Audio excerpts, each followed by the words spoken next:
Hello there and welcome back to Game a Movie Recap. Today I'm going to recap an action-adventure film entitled The Expendables 3. But before we start, please support our channel by subscribing and click the bell icon for future notifications. Now, let's start. The film begins with Barney Ross and his team of Expendables, including Lee Christmas, Gunnar Jensen, and Toll Road, undertaking a mission to liberate Dr. Death, a former member of their squad known for his expertise in knives and medical skills, from a heavily guarded military prison transport train.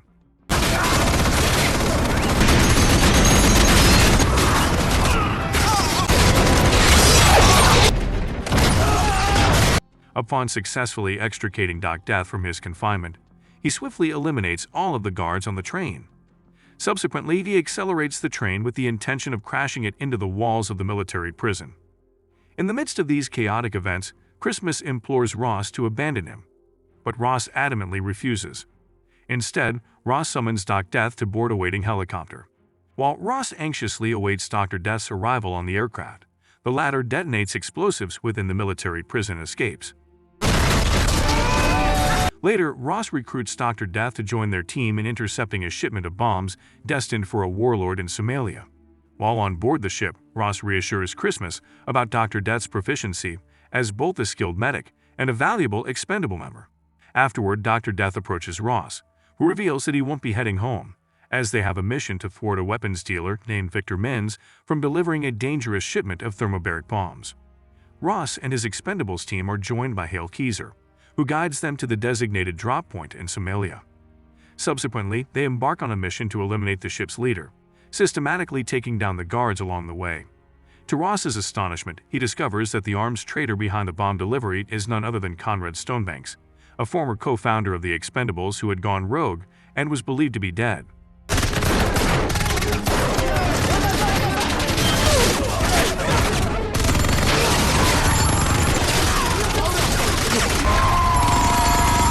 In the midst of a fierce firefight, Ross and his team eliminate all of Stonebanks' men and pursue Stonebanks himself. However, Stonebanks manages to injure Keyser and unleashes a glide bomb from his helicopter, forcing Ross and the Expendables to retreat with no other option. Tragically, Keyser sustains severe injuries in the process. Back in the United States, Ross and the Expendables pay a visit to Caesar, who is in critical condition due to the explosion.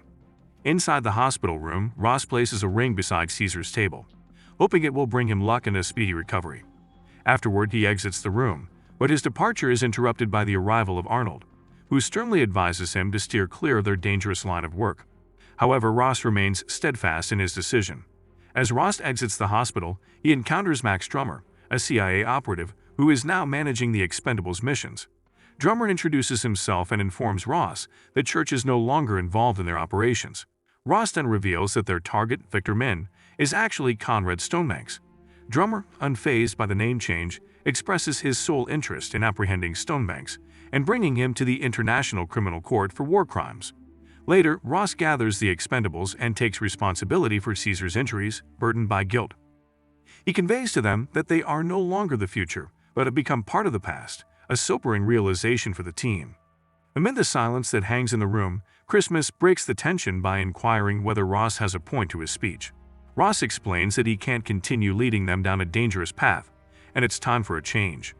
Regrettably, he makes the difficult decision to disband the Expendables and promptly exits the bar.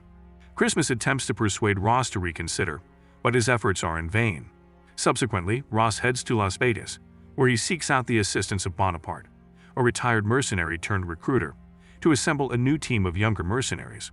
Bonaparte readily agrees and takes the lead in scouting potential recruits. They journey to various locations to meet the candidates. Ross's new team includes Luna, a nightclub bouncer, and Thorne, a computer expert. In Arizona, they encounter Galgo, a skilled sharpshooter who embellishes his credentials, leading Ross to initially reject him. Bonaparte proceeds to Edwards Air Force Base in California to recruit Mars, a weapons expert. For the final candidate, Bonaparte and Ross head to Mexico, where they introduce former U.S. Marine John Smiley, who supplements his income by participating in wrestling matches.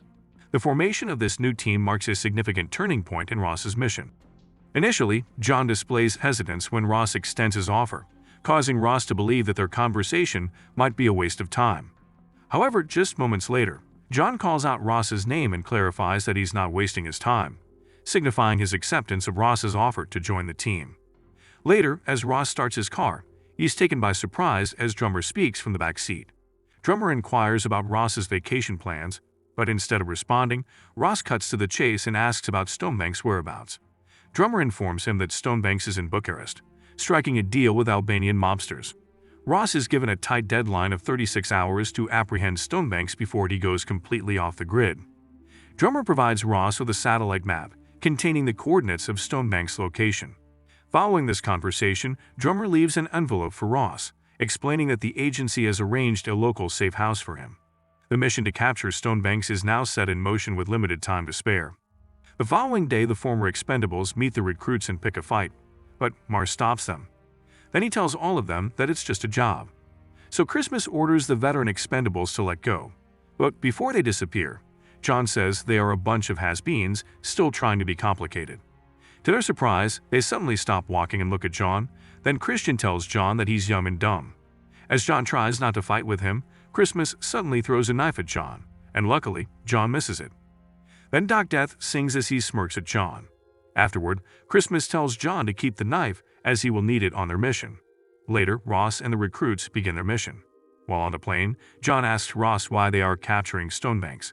Ross hesitates at first, but John keeps on asking, so he gives the file about Stonebanks to answer John's question. While Keyser continues to recover, the former Expendables spend their time separately.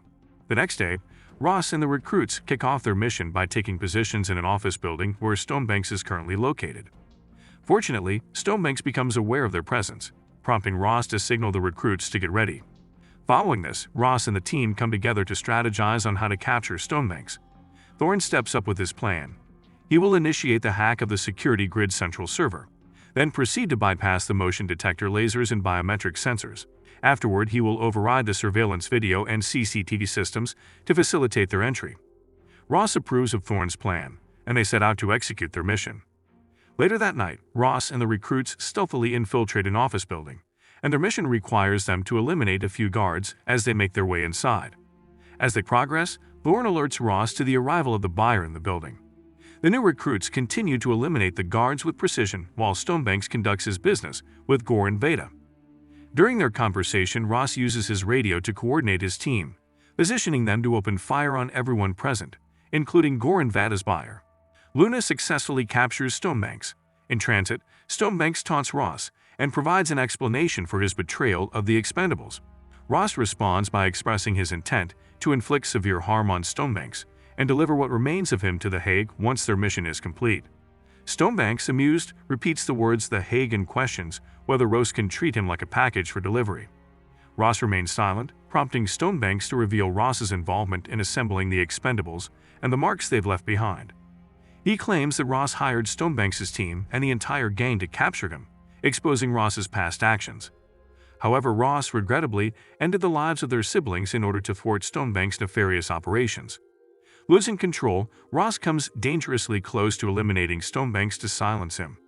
Despite Stonebanks provoking him, Ross decides to stand down. Unfortunately, Stonebanks activates his GPS tracker. As a result, Stonebanks' associates catch up to them and launch a missile at the team's van. This leads to Ross being hurled into a river due to Stonebanks' weapon, while Stonebanks' crew captures Smiley, Luna, Thorne, and Mars. Subsequently, Stonebanks instructs his men to track down Ross. Ross eliminates Stonebanks' recovery team and escapes on the river. Later, Ross finds himself in an abandoned location and encounters one of his comrades, whom he guides onto their aircraft. While Ross is aboard the aircraft, Stonebanks sends him a video, issuing a challenge for Ross to pursue him and disclosing his whereabouts in Asmanistan. Ross spots his recruits tied up in the video, and Stonebanks grants him a 48-hour window to rescue them. As Ross prepares to depart and embark on a solo rescue mission, Galgo locates him and offers his assistance once more. Fortunately, Ross accepts the offer. While Ross readies the planes, the seasoned Expendables make their presence known, intending to accompany him. Ross questions them through the window, asking why they're doing this. Christmas responds, remarking that he's foolish enough to get himself into such a predicament, and they're the only ones crazy enough to get Ross out of it. With no other viable option, Ross allows his former team to join him. Upon reaching the designated area, They pinpoint the precise spot where Stonebanks has concealed the recruits. During their journey, Ross inquires of Galgo why his team let him go, prompting Galgo to recount the entire story. Subsequently, they successfully locate the site, a derelict 8-story building devoid of enemy guards. After some time, they eventually spot the young mercenaries and execute the rescue mission. However, they receive a grim revelation from Stonebanks. He has rigged the location with explosives, with only 45 seconds remaining until detonation. In a swift move, Thorne takes action to save them all by employing a jamming device to halt the countdown, granting them just under half an hour before potential detonation. To Stonebanks' astonishment, he commands the Asmonistan army to launch a full-scale assault on the building, deploying tanks and attack helicopters. Meanwhile, with Thorne's successful jamming of the device, Doc Death informs the Expendables that they are still in jeopardy as they observe the enemy forces approaching. Suddenly, tensions flare and the young and veteran Expendables find themselves in conflict with each other. Ross intervenes, persuading them to unite in order to take down Stonebanks. Fortunately, they all heed his advice and decide to work together. Afterward, Ross shares his plan. They will break up into small groups and go out through the ground floor. As they move, the Asmonistan army also begins invading the building. Then later, the battle starts. The Expendables start firing and use their weapon to turn down the enemies.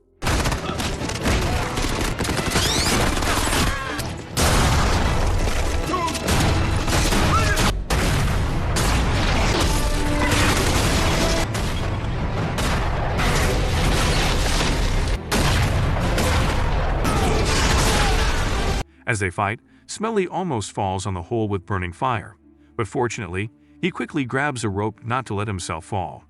Suddenly, Drummer and Trench arrive in a helicopter to help, alongside returning Expendables member Yin Yang. Now the new and veteran members of the Expendables work together to kill Stonebanks' men.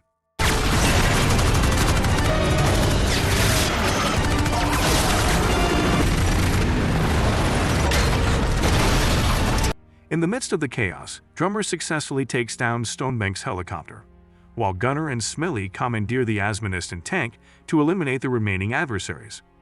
Inside the building, Doc Death and Christmas engage in fierce combat with the enemy forces. When Smelly alerts Ross to the arrival of reinforcements, Ross promptly radios Drummer to inform him of the impending second wave. Responding to the situation, Drummer lands his helicopter on the building to facilitate the team's evacuation. Ross instructs everyone to rush to the rooftop and board Drummer's chopper immediately. However, just as the team is about to escape, Stonebanks personally confronts Ross after shooting him down. Ross sustains a gunshot wound, and Stonebanks challenges him to conclude their battle. Meanwhile, Drummer desperately attempts to contact Ross, as he is the last member they are waiting for. Yet, Drummer receives no response from Ross, leaving their fate hanging in the balance. Amid the intense battle, Stonebanks commands Ross to discard his armor, wanting Ross to experience the sensation of the gun against his unprotected body. Reluctantly, Ross removes his armor and weapon, and he and Stonebanks engage in a brutal hand-to-hand combat. Despite being wounded from the gunshot, Ross continues to fight with unyielding determination, ignoring Christmas' message, urging him to board the chopper.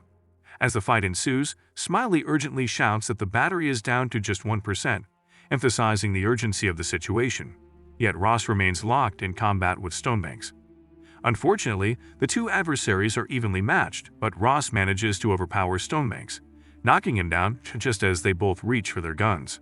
Stonebanks attempts to fire, but Ross gains the upper hand. Moments later, Stonebanks inquires about being delivered to the International Criminal Court, but Ross coldly ends him with a gunshot in response.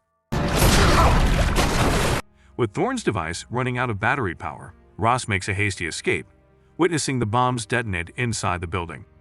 As Ross reaches the rooftop, the team believes he has perished when the building detonates in a massive explosion. However, when the helicopter starts to move, they spot Ross clinging to a rope attached to the aircraft. With relief, they make their way onto Drummer's helicopter and soar to safety, with Ross hanging on from the outside. The movie concludes with the Expendables celebrating at a bar, and Keezer finally recovering from his wounds. Ross formally accepts Smiley, Luna, Thorne, and Mars into the team. In another scene, Drummer talks with Ross, revealing that Stonebanks was not taken to The Hague as initially planned. Ross acknowledges that working with Drummer hasn't been all that bad and they shake hands. Then, Galgo approaches Ross, seeking to join his team once more. Ross playfully silences him and welcomes him aboard as an official team member.